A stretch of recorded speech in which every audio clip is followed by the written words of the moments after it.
Today I want to talk about the future of RV and internet. So, as you know, probably one of the biggest questions that people who are looking to get into RVing or have just recently gotten into RVing or maybe been RVing for a long time, your biggest thing is, what's the best way to get internet into my RV? Well, as you know, there are basically two ways. Right now, it's all cellular, or if you're lucky to be in a campsite with great Wi-Fi, those are the two ways. Well, what are the downsides of that? Usually an RV park does not have great Wi-Fi. Number two, the further out west you go or in different parts of the country where you actually want to RV, the cell signal may not be great. And as you know, we really can't live without our Netflix. We can't live without our FaceTime and Zooming our family these days. Or more and more people are now working from the road and have to have great internet. So what do I think the future of internet and RV is? Obviously, it's going to be satellite, right? So there's already a couple of companies been using satellite for internet and have been for quite some time. Yes, but they are basically useless for the way that we use internet now.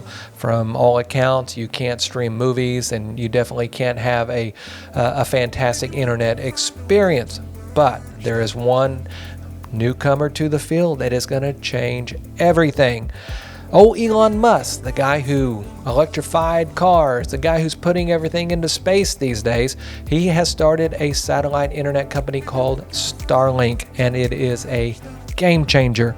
Now then, Starlink is operational. They actually have customers.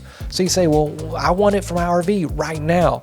Unfortunately, you can't have it for your RV right now because they are still in what they call a beta phase of their company. Yes, they do have paying customers. However, the way they do it now is they have satellites up in the sky. They are beaming internet down to people who are paying them to do so. It's a $400 or actually a $499 kit that includes your satellite, your router, and all your wiring. From what I can see, it's a pretty easy install as long as you get the wiring into your house.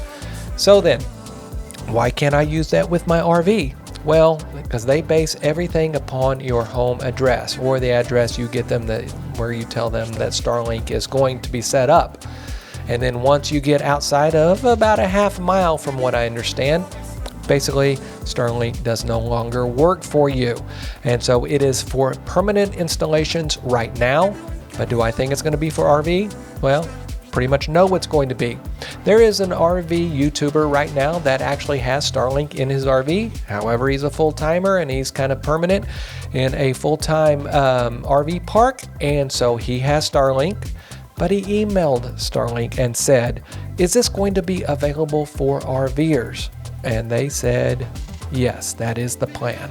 Great news, because this is going to change everything when it comes to actually having great internet for our RVs. Now then, one of the drawbacks is going to be is you are going to have line of sight. So the way that they describe it right now is it just like with the satellite for television, dish, or direct TV, you do have to have a line of sight. This is one of the biggest reasons I do not recommend getting the satellite dish permanently installed on your leisure travel van whenever you are ordering.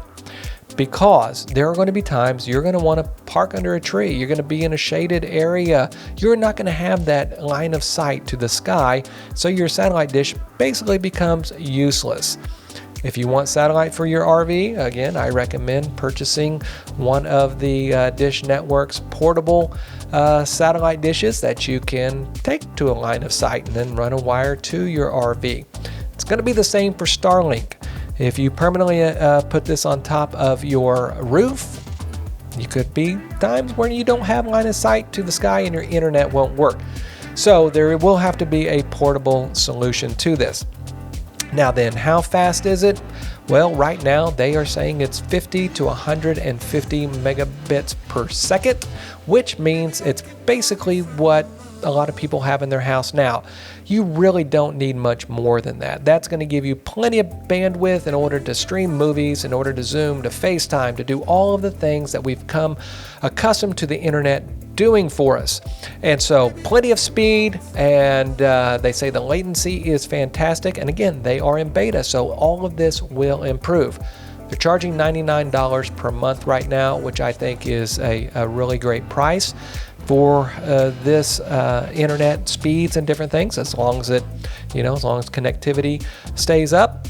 But how much is going to be for that RV package? We don't know yet. So as it goes and as it develops, we will start to see how much it's going to be.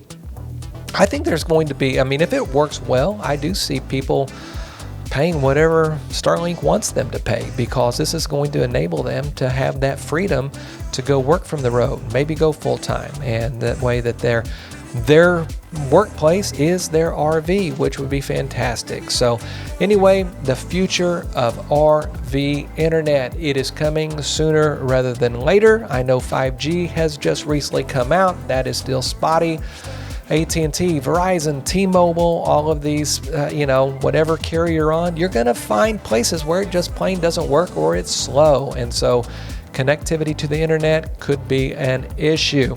Anyway, so give me your comments down below what you think, if you like the Starlink idea, or if you have a great solution for right now. Do you have a hotspot you love? Do you have a carrier you love? Put those comments in the comments down below. That way the community can learn from your experiences as well. Now be sure to subscribe, because we're always talking leisure travel vans. We're talking about gear, gadget, and travel. So hit that subscribe button and like this video. I appreciate it, and we will see you in the next one.